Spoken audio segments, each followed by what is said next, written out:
सुनो ननदो के भाई जाके फलवा बाजारे से लाई। सुनो ननदो के भाई जाके फलवा बाजारे से लाई। अबाली बिना वाली दुआरा पायल हो। सुनो साजन कर पूजन सुना के मैया सजई है हो। सुनो साजन कर पूजन सुना के मैया सजई है हो। सुनो साजन कर पूजन सुना के मैया सजई है हो।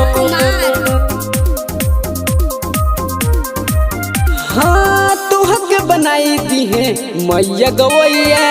इनके के कहे लोग वीणा वाली मैया।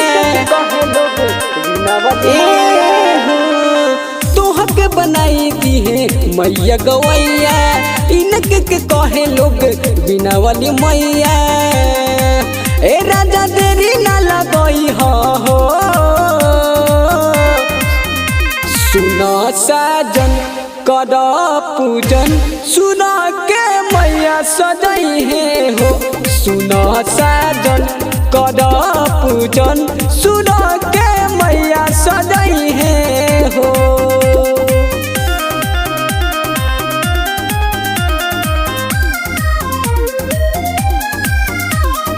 ADR म्यूजिक स्टूडियो बेलागंज गया।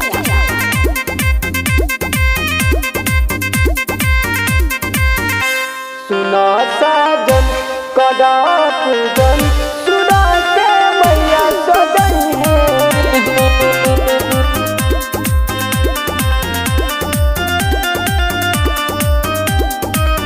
देखो ADR अजित गइल कह दे पूजन शिव चन गावता रे माई के भजन।